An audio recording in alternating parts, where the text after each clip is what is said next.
Famille, je ne sais pas pourquoi Ouattara ne veut pas comprendre ça. Parce que, entre-temps, ce qui se passe là, c'est vraiment quelque chose de bizarre. En tout cas, suivez donc les révélations de la guêpe. Bao. Le problème entre le capitaine Ibrahim Traoré et Ouattara, c'est dû au fait que Ouattara a voulu que le capitaine Ibrahim Traoré puisse suivre, voilà, une route que lui, Ouattara, a tracée. Et cette route, c'est de faire quoi? C'est de continuer à écarter, c'est de continuer à mener un combat pour la France, c'est de continuer à mener un combat pour l'impérialiste, c'est pour continuer à mener un combat pour ces, comment on appelle ces colons qui cherchent toujours à piller nos biens et nos ressources. Comme le capitaine Ibrahim Traoré n'a pas voulu s'adonner à suivre ce que Ouattara a voulu, il n'a pas voulu aller sur le même chemin de Ouattara. Donc qu'est-ce que Ouattara trouve comme solution? Ouattara trouve comme solution à vouloir déstabiliser le Burkina. Il trouve comme solution à vouloir mettre des bâtons dans les roues du Burkina. Il trouve comme solution à vouloir déstabiliser sur le volet, envoyer des terreaux, nourrir et blanchir ces terroristes pour venir sur le territoire burkinabé et déstabiliser le Burkina. J'ai eu à le dire à plusieurs reprises qu'il y a des bases. Le capitaine a confirmé, certifié qu'il y a des bases en Côte d'Ivoire. J'ai des informations capitales, je vous prie de partager ce direct, de biper tous nos services de renseignement de l'AES, de biper tous nos présidents, de biper toutes les autorités, parce que l'information que je détiens en ce moment et à cet instant T est une information qui est capitale. Continuez à faire monter le mercure dans les partages. Bien avant de débuter cela, je vais vous faire écouter rapidement une petite vidéo qui va mettre des points un tout petit peu sur les i, sur ce que je veux parler. Nord, Côte d'Ivoire, Burkina Faso, c'est assez vite. Donc on sait que les djihadistes recrutent des Ivoiriens dans le rang, peut-être pour les renvoyer chez eux. On ne sait pas encore comment ça va s'articuler. On sait qu'ils vont parfois faire leurs courses en Côte d'Ivoire de l'autre côté de la frontière, mais les forces armées et les djihadistes s'évitent dans cette zone-là pour le moment. On nous dit ici qu'on sait que les djihadistes recrutent des Ivoiriens. On sait qu'ils vont faire des courses en Côte d'Ivoire. Je vais reprendre cette petite partie et je vais vous donner des informations concernant ce qui est en train de se dire. Parce que quand vous écoutez attentivement ce que le monsieur est en train de dire, ce journaliste est en train de dire, il est en train de parler de l'inverse de réellement ce qui se passe en ce moment et à cet instant T. Donnez-moi une seconde, on va revenir. Nord, Côte d'Ivoire, Burkina Faso, c'est assez vite. On sait que les djihadistes recrutent des Ivoiriens dans le rang, peut-être pour les renvoyer chez eux. On ne sait pas encore comment ça va s'articuler. On sait qu'ils vont parfois faire leurs courses en Côte d'Ivoire de l'autre côté de la frontière, mais les forces armées et les djihadistes s'évitent dans cette zone-là pour le moment. Quel côté de la Côte d'Ivoire, où est-ce que ces djihadistes passent pour aller rentrer en Côte d'Ivoire sans que les autorités ivoiriennes aient accès ou aient connaissance réellement de la venue et des entrées et des sorties de ces djihadistes, de ces terreaux sur le territoire ivoirien. Je vais vous expliquer rapidement, parce que je dis que je ne serai pas long, je vais vous donner les informations. Réellement, ce qui se passe, c'est que la Côte d'Ivoire de Ouattara recrute ces terreaux. Les terroristes qui sont recrutés par le gouvernement Ouattara sont des terroristes de nationalité algérienne et des terroristes de nationalité mauritanienne. Y compris aussi des Burkinabés qui ont été recrutés encore par le gouvernement de Ouattara pour aller déstabiliser le Burkina, le Mali.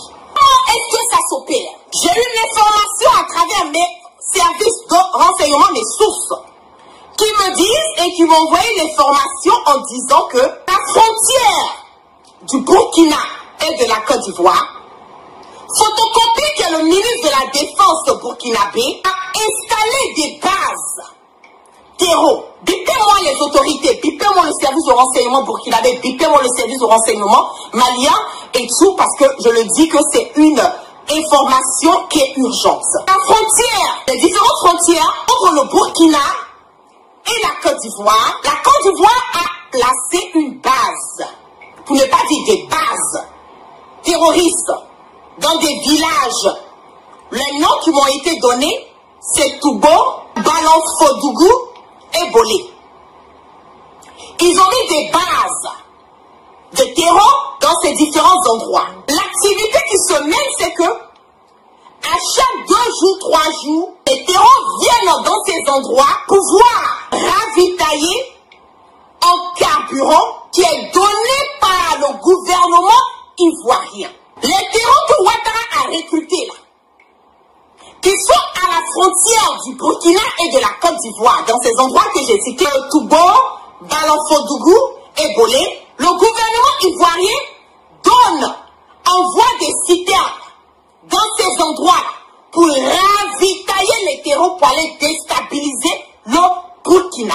Je vais aussi donner une information au gouvernement malien. Certes, nous sommes en ce moment et à cet instant focalisés un tout petit peu sur l'Algérie, voilà, qui essaie de mettre les bâtons, qui essaie de déstabiliser aussi le Mali.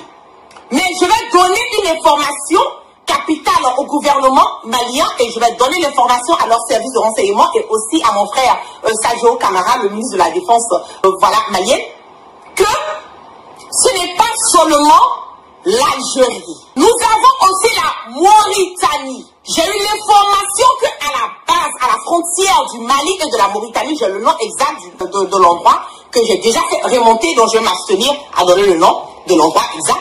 À la frontière du Mali et de la Mauritanie, il y a là-bas une base qui a été créée, des pavillons qui ont été construits pour pouvoir aménager. Il y a des recrutements de terreau et des recrutements qui constituent des Mauritaniens, des Maliens et des Algériens. Je répète encore, frontière Mali et Mauritanie, il y a des pavillons là-bas qui ont été faits en ce moment et à cet instant T, où l'armée française a déposé des équipements de combat à ces zones de la Mauritanie. Et en ce moment, il y a des recrutements de terreau. Et ces personnes qui sont recrutées sont de nationalité mauritanienne, malienne et aussi algérienne. Donc il y a deux problèmes. Il y a le côté de la Côte d'Ivoire, Ouattara, qui fait des recrutements de terreau, voilà et tout. Et nous avons aussi le côté de la Mauritanie. Il ne faut pas que le Mali ait seulement les yeux sur l'Algérie. La Mauritanie aussi est en soin en train de recruter et à la frontière du Mali et de la Mauritanie, il y a une base. Il y a des pavillons qui ont été construits.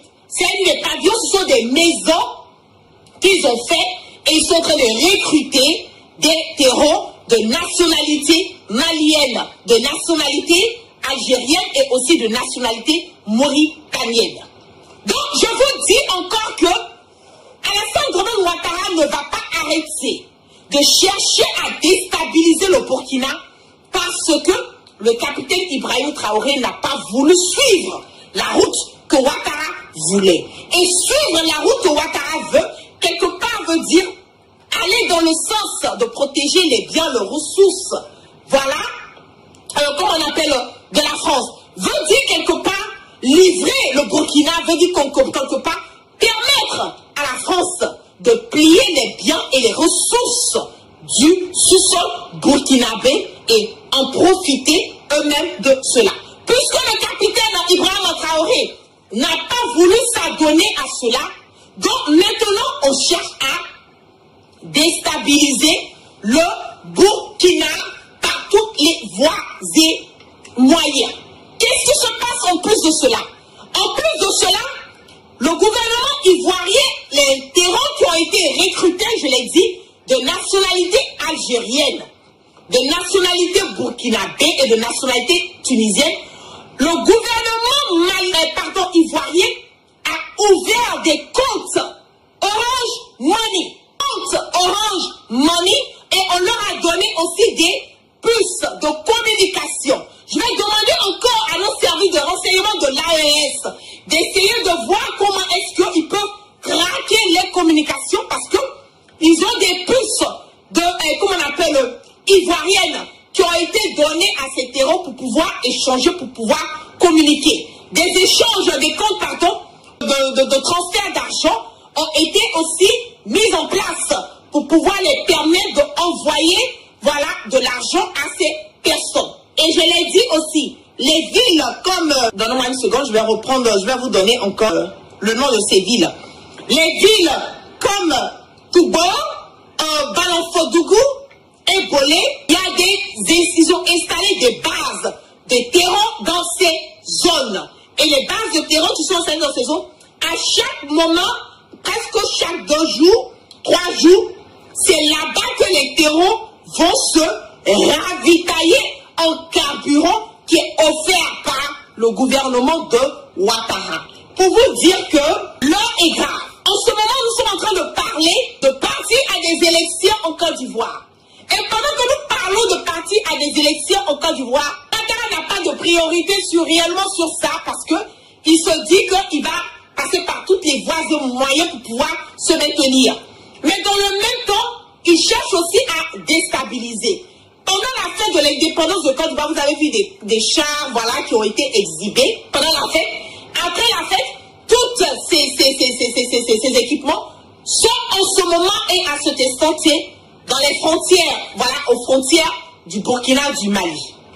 Il a fait partie, pardon, ces chars à ses frontières parce qu'il veut quelque part, d'après lui, il a peur que si le peuple ivoirien se lève et que là, en lui demandant de partir, il ne faut pas que les Burkinabés en profitent pour pouvoir attaquer la Côte d'Ivoire pour donner ça aux opposants. Alors, vous avez donc suivi. Parce que je vous avais dit il y a de cela 2 mois déjà que Ouattara va tomber. Mais vous n'avez pas cru. Alors, on se dit à la prochaine. Et cette église médiatique est structurée. 24 heures sur 24, on est là. On vous produit des contenus et merci pour le soutien, pour l'engagement comme d'habitude. Et ceux-là qui tardent encore, abonnez-vous parce que vous ne connaissez ni l'heure ni le jour lorsque nous allons implémenter de nouvelles façons de faire. Dans bientôt, nous allons déployer du lourd encore dans nos prochaines éditions, mais pour l'instant, nous nous concentrons d'abord sur cette ligne éditoriale parce que vous êtes les meilleurs dans toute l'Afrique et nous sommes en Afrique de l'Ouest et on se dit à la prochaine et portez-vous bien. Bon.